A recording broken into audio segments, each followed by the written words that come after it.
6장 12절 말씀 열어보세요. 자, 여기 자막 보세요.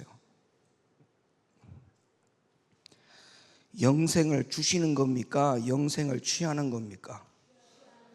그럼 영생은 누구 손에 달려 있는 겁니까? 내 손에 달려 있는 게 맞죠. 영생의 주권은 하나님이시지만 그 영생의 주권을 가지신 하나님이 우리에게 영생을 그저 가져다 주는 게 아니고 그 영생을 우리가 반드시 취하라라고 하나님이 성경 말씀을 통해서 분명히 명시하셨어요. 그러니까 다시 말하면 무슨 말이냐면 영생을 취할 수 있는 자에게, 합당한 자에게 하나님이 영생을 주시는 것이지, 영생을 취할 자격이 되지 않는 자에게 하나님이 영생을 주신다는 겁니까? 안 준다는 겁니까? 안 준다는 거예요. 여기서 취하라고 하는 조건이 뭐냐 하면, 자, 영생을 내가 가지고 있는데 이 영생을 내가 누구든지 다 준다. 그러나 이 영생을 취할 자격이 있는 자에게 주겠다라고 하는 약속의 말씀이 지금 이 말씀이에요. 그러니까 아무나 영생을 갖는 게 아니고 영생을 취하라 했기 때문에 반드시 이 영생을 하나님께로부터 가져오기 위해서는, 내가 가져오기 위해서는 내가 반드시 영생을 취할 수 있는 뭐를 갖추라? 뭐를 갖추라? 자격을 갖추라. 자격을 갖추라. 따라합시다. 영생은 하나님의 손에, 그 하나님의 손에 있는 것을 내가 가져오려면 반드시 뭐가 필요하다고요? 자격이 필요하다. 자격이. 이게 오늘 성경에서 말씀하고 있는 내용입니다. 그런데 이 영생을 취하기 위해서 조건부가 앞에 바로 딱 붙어 있어요. 성경 말씀에 6장 12절 말씀 그대로 열어놓으세요. 자, 여기에 딱 영생을 취하는 조건이 뭐냐? 조건이 뭐냐 하면 앞에 딱 붙여놨어요. 주님께서 믿음의 선한 싸움을 싸우라. 이게 조건이에요. 믿음의 선한 싸움을 싸우면 영생을 취하게 된다, 그 말이죠. 이 말이 어려워요? 너무 쉽잖아요, 그죠? 왜냐하면 말씀을 그대로 읽고 믿으면 되는 거예요. 이거는 여기에 무슨 복잡하게 해석이 필요하고 여기에 무슨 풀이가 필요한 게 아니에요. 말씀을 그대로 믿고 그대로 읽고 그대로 믿으면 되는 말씀 아닙니까 이게? 자, 영생을 취하라. 영생을 취해야 되는 겁니다. 근데 취하려면 자격이 있어야 되는데 그 자격이 뭐라고 말씀하고 있냐? 믿음의 선한 싸움을 싸우라, 이렇게 말씀하고 있어요. 그러면 이 말을 바꾸어서 말하면 믿음의 선한 싸움이 없으면 하나님의 주권에 영생이 있다 하더라도 그 영생이 내 것이 될 수 있다 없다? 없다는 거예요. 그러니까 믿음의 싸움을 싸워야 된다는 거예요? 안 싸워야 된다는 거예요?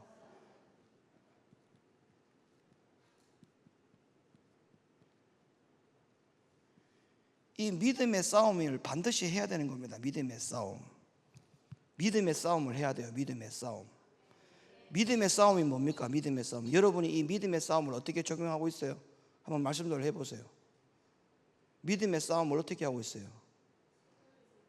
네. 그렇죠. 또 그러니까 실생활에서 어떻게 적용하시냐고요. 실생활에서 어떻게 적용하냐고요. 이걸 적용 안 해요? 여러분의 삶에? 이거 적용해야 되는데요. 믿음의 선한 싸움이 하루에 얼마나 많이 일어나야 되는 줄 압니까, 여러분? 여러분, 믿음의 선한 싸움의 생활을 여러분 가운데 적용하면서 행복하셔야 됩니다. 행복하셔야 돼. 믿음의 선한 싸움을 하고 있느냐고요. 제가 지금 묻잖아요. 제 이야기만 지금 계속 했는데 여러분은 믿음의 선한 싸움을 하고 있어요? 자, 여기서 믿음의 선한 싸움이라고 하는 것은 성경에서 우리에게 싸움의 대상에 대해서 딱 가르쳐 주고 있습니다. 자, 성경에서 우리에게 싸우라고 하는 대상이 세 가지인데 첫 번째 대상이 누군지 압니까? 성경에서 뭐라고 누구와 싸우라? 죄와 싸우라 했어요. 두 번째 누구와 싸우라 했는지 아십니까? 그렇지, 자기 자신. 그 다음에 세 번째 뭐와 싸워야 되는지 압니까? 너무 잘하는데.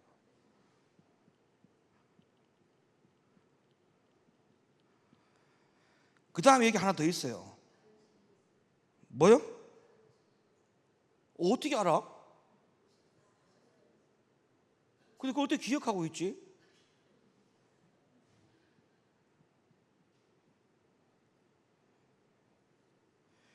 여러분, 요 네 가지 싸움이 지금 오늘 성경에서 말씀하고 있는 요 싸움이에요. 여러분이 요 네 가지와 잘 싸우고 있는가를 잘 보세요.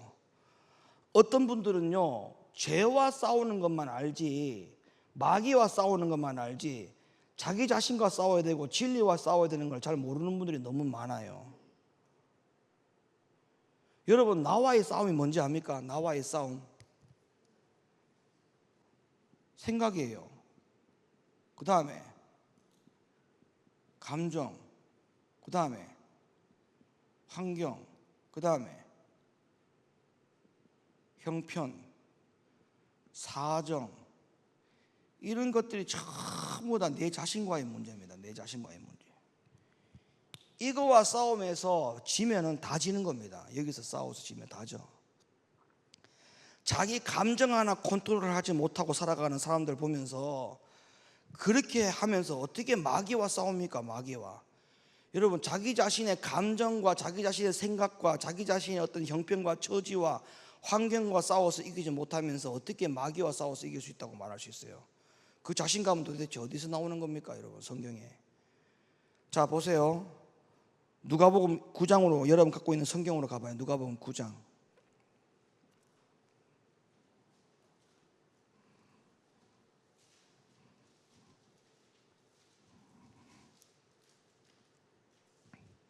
(9장) 23절.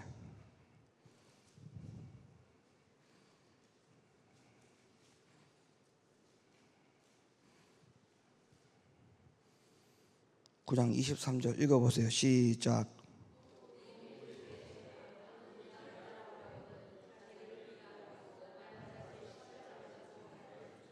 자, 거기에 누구를 부인하라 했어요? 자기를 부인하라 했잖아. 자기를 부인하라. 자기를 아예 부인하는 거예요. 그러니까 자기를 부인하라고 할 때 이 자기에다가 감정을 넣어보세요. 감정을 부인해야 돼. 여러분 봐봐요. 열이 이렇게 받잖아. 사람이 열 받을 때가 있어요, 없어? 열이 막 받치죠. 막 받치죠. 그러니까 요 열이 받칠 때 열 받치는 거를 자기 감정을 뭐하라? 부인시켜라. 이 자기라는 것에 여기 전부 다 나오는 겁니다. 이게 여기 다 나와. 부인시켜야 될 게 여기 다 나온다니까요. 자기 감정, 자기 기분, 이런 것들을 전부 다 뭐 하는 거예요? 빨리 부인시켜야 돼.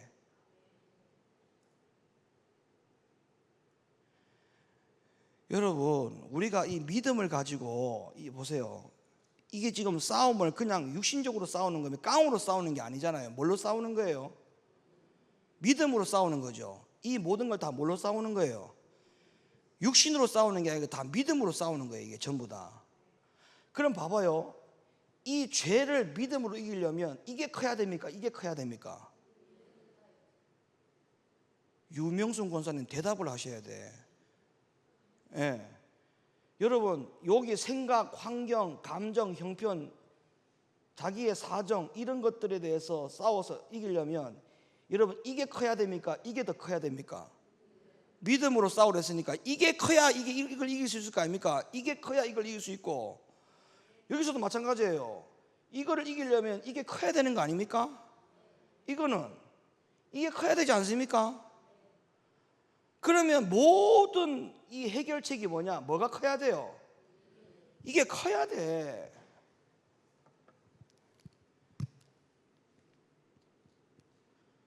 커야 된다고요. 그래야 이걸 다 싸워서 이길 수 있지. 이게 안 크면 못 이깁니다. 못 이겨. 그러면 여러분이 믿음이 큰 자가 돼야 됩니까? 믿음이 작은 자가 돼야 됩니까? 믿음이 큰 자가 돼야 돼요. 자, 그러면 믿음이 뭡니까? 믿음이 커야 된다고 했잖아요. 그럼 믿음이 뭐냐고요? 믿음이 뭐예요?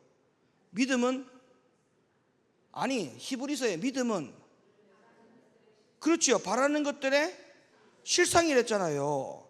믿음은 바라는 것들의 실상이에요. 그러면 믿음이 크다는 말은 바라는 것이 커질 때 믿음이 큰 거예요. 그러면 내가 믿음을 가지고 죄와 싸울 때 뭐가 바라는 것이 더 커야 됩니까? 죄와 싸울 때 죄 쪽으로 바라는 게 커지면 그게 믿음이 큰 겁니까? 믿음이 작은 겁니까? 믿음이 작은 거죠. 죄와 반대되는 것을 바라는 것이 커질 때에 그 죄를 이길 수가 있는 거예요. 이것도 마찬가지야. 생각, 감정, 자기 사정, 형편, 처지 이런 것들도 마찬가지. 이걸 믿음으로 이기려면 바라는 것들이 실상이 됐으니까 이런 것들이 더 많이 바라는 쪽으로 가면 그 사람은 믿음이 큰 게 아니에요. 그래 안 그래요? 그러니까 화가 나더라도 화가 나는 형편, 사정, 처지가 다 있을 거 아닙니까? 이유도 있을 거고, 그거를 너무 바라면 그거는 믿음이 작은 거고 믿음이 큰 게 아니란 말이에요. 그걸 바라지 말고 이쪽으로 바라면 그게 믿음이 큰 거 아닙니까? 그러면 감정을 죽여야 됩니까? 감정을 살려놔야 됩니까? 그러니까 자기를 부인하는 거예요. 부인이라고, 부인시키라는 거예요. 요만한 문제를 가지고도 감정을 못 이기고 그걸 갖다가 감정 다 표현하고 일 사단을 내고 망가뜨리고, 부끄러운 줄 알아야 돼요. 성경에서 예수님께서 뭐라고 말씀하는지 자 볼까요? 그게 목사님이 지금 부끄러운 줄 알아야 되는데 그게 내 말이 아니에요. 예수님 말씀이죠. 자, 누가복음 9장 24절 읽어봐요. 시작.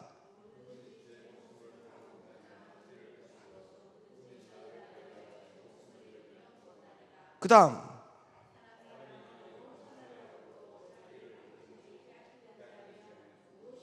계속.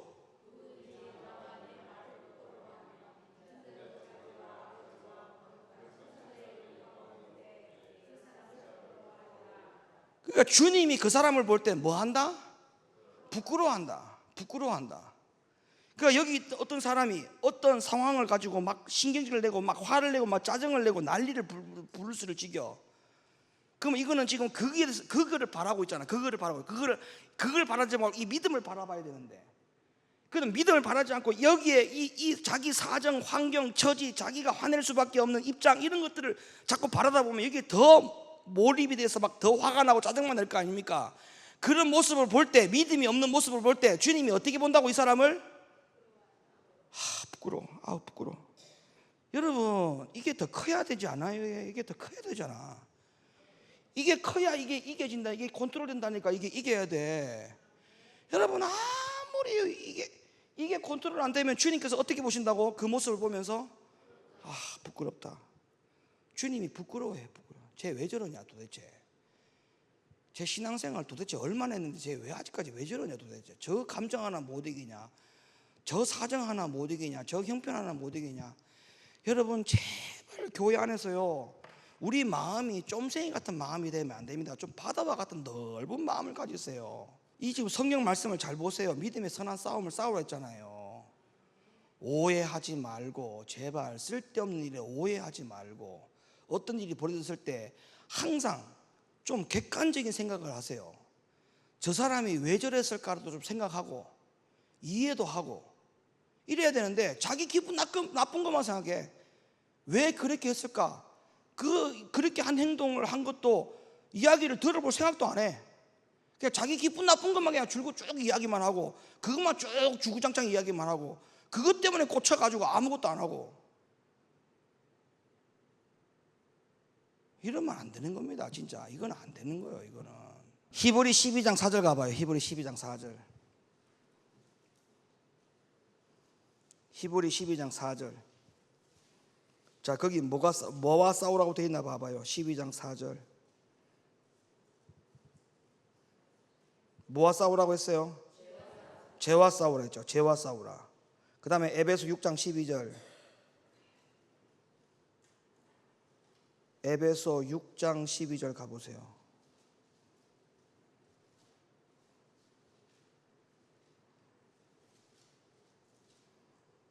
(6장 12절) 시작. 혈과 육에 대한 것이 아니요 정사와 권세와 이 어둠의 세상 주관자들과 하늘에 있는 악의 영들에게 대함이라. 이거 마귀와의 싸움이죠. 그러니까 죄와 싸우고 내 자신과 싸우고 마귀와 싸우고, 그 다음에 맨 마지막 네 번째, 진리와 싸우라는 말이 어디 있느냐. 자, 여기 오늘 본문 읽어보신 말씀이 어디 말씀입니까? 디모데전서 6장이죠.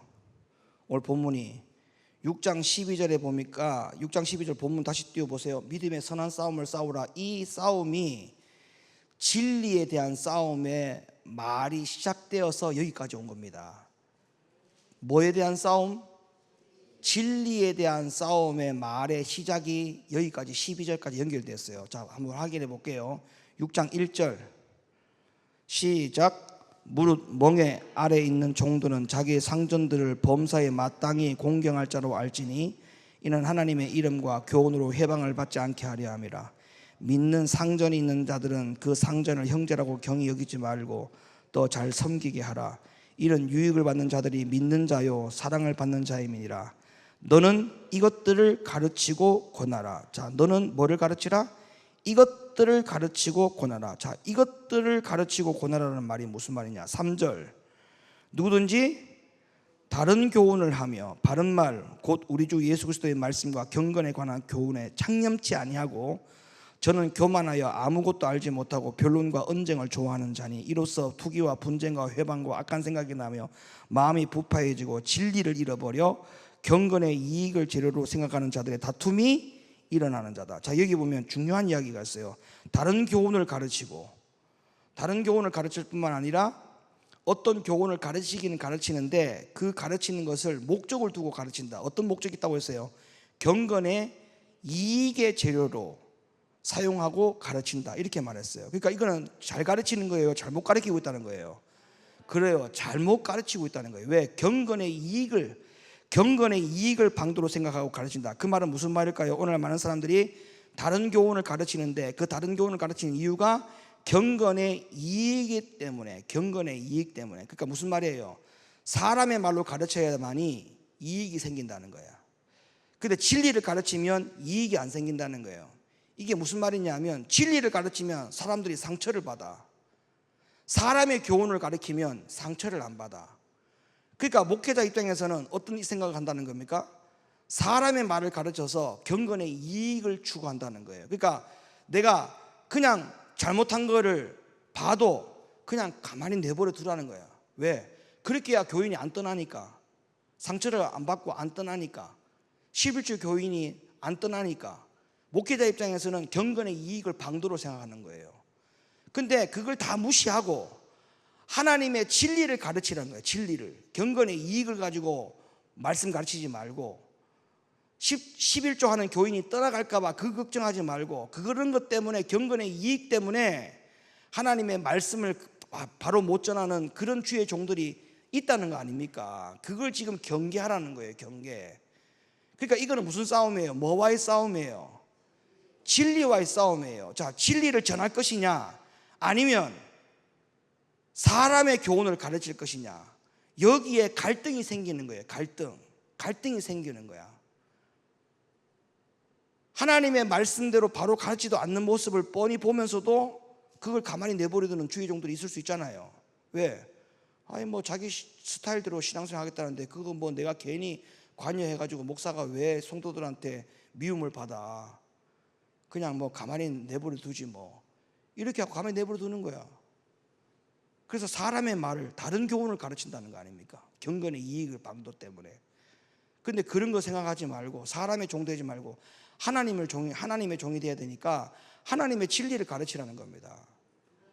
그걸 지금 가르치는 거예요. 그러니까 뭐 하는 거예요? 진리와의 싸움이에요. 자, 봐봐요. 디모데전서 6장으로 가봐요. 6장 6절. 그 다음에 이런 이야기가 나옵니다. 6장 6절. 그러나 무슨 마음이 지족하는 마음이 있으면 경건이 큰 이익이 되느니라. 우리가 세상에 아무것도 가지고 온 것이 없음에 또한 아무것도 가지고 가지 못하리니 우리가 먹을 것과 입을 것이 있은즉 족한 줄로 알 것이니라. 부하려 하는 자들은 시험과 올무와 여러 가지 어리석고 해로운 정욕에 떨어지나니 곧 사람으로 침륜과 멸망에 빠지게 하는 것이라. 그 다음에 돈을 사랑함이. 그러니까 보세요. 부하려 하는 자들, 돈을 사랑하는 사람들, 이런 사람들이 많다 보니까 진리를 좋아하겠냔 말이에요. 이런 사람들은 진리를 좋아하지 않습니다. 그러니까 다른 교훈을 가르치는 거죠. 그래서 그 교인들을 눈치를 보는 거죠. 경건의 이익을 방도로 찾는 거죠. 목회자들이. 이렇게 하지 말라는 거예요. 그러면서 디모데전서 6장 11절에 오직 너 하나님의 사람아, 디모데에게 하는 말이 오직 너 하나님의 사람아. 그럼 여기서 너 하나님의 사람은 뭐를 하는 사람을 너 하나님 사람이라 한 거예요. 그렇죠. 하나님 말씀을 전하는 디모데에게 너 하나님의 사람아. 그러면 사람의 이익을 생각하고 사람의 교훈을 가르치는 주의 종들에게는 지칭이 너 하나님의 사람이라는 말을 할 수 있습니까? 할 수 없단 말이에요, 이거는. 그러니까 진리를 위해서 싸우는 주의 종들에게 하나님이 하시는 말씀이 너 하나님의 사람아, 디모데에게 그렇게 말했단 말이에요. 그 다음에 이것들을 피하고 의와 경건과 믿음과 사랑과 인내와 온유를 쫓으며 그 다음에 뭐를 싸우라? 믿음의 선한 싸움을 싸우라. 그러니까 결론적으로 이 믿음의 선한 싸움은 6장 1절부터 쭉 거슬러 오는 내용으로 보면 이 믿음의 선한 싸움은 뭐를 위한 싸움이냐? 진리를 위한 싸움이 되는 거예요. 진리를 위한 싸움. 여기까지 이해가 돼요? 진리를 위한 싸움이라는 거예요. 그래서 성경에 바울이 디모데를 향하여서 너 하나님의 사람이라고 이렇게 표현을 했는데, 성경에 보면 너 하나님의 사람아라고 표현했던 사람들이 성경에 몇 군데가 나옵니다. 누구누구에게 하나님이 너 하나님의 사람이라고 표현한지 아십니까? 성경에 모세, 그 다음에 다윗, 그 다음에 사무엘상 9장에 나오는 사무엘, 열왕기상에 나오는 엘리야, 열왕기하에 나오는 엘리사, 이런 사람들을 전부 다 하나님의 사람이라고 표현했단 말이에요. 근데 모세, 다윗, 선지자들을 하나같이 공통점이 뭐냐? 하나님의 메시지를 그대로 대언할 때 그들에게 하나님이 하나님의 사람아이라고 지칭을 했단 말이에요. 아시겠어요? 그러니까 오늘날 우리들의 싸움은 이 네 가지 싸움인데, 이 네 가지 싸움을 여러분들이 열심히 하셔야 돼요. 열심히. 예? 죄와 싸우고, 자기 자신과 싸우고, 마귀와 싸우고, 뭐와 싸우고? 진리와 싸우고. 아까도 얘기했잖아요. 이걸 싸워서 이길 때 뭘로 싸워야 돼요? 믿음으로 싸워야 된다고 했잖아요. 그러면 결론적으로 뭐가 커야 돼요?